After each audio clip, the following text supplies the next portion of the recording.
Okay, what we need to do is to put these two clutch packs together as they are when they're inside the transmission.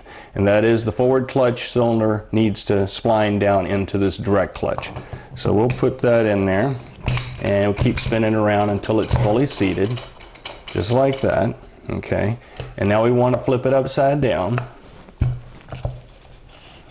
like this, and I need to put the number 2 thrust washer on the stator support. Remember, find the 2 holes that it lines up and fits nice and flush. I've put a little bit of Vaseline on it to kind of glue it in place.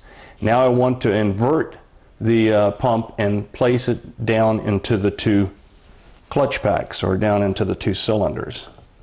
Alright, and I just keep wiggling around until it gets by all those slip rings, just like that.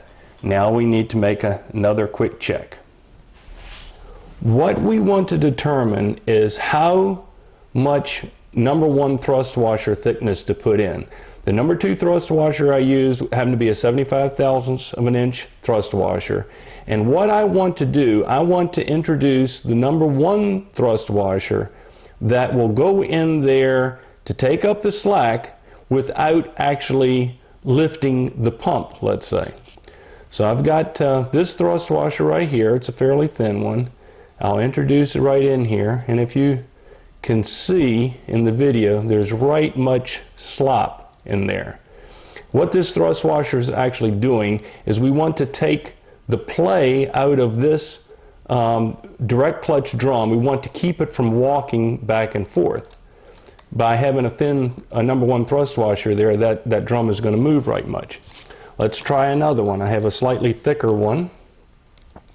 Put that right in here, and that slides in. It actually has maybe just a slight drag, but it's not lifting the pump. If I had so much drag on it that the pump actually lifts up out of the clutch drums, then it's too thick. We don't want this thrust washer to actually take the entire load of the rotating assembly. We want the number 2 thrust washer to do that. We only want this one in there just to take that slack out of this drum to keep it from walking back and forth. And it looks like that one is going to be the perfect one.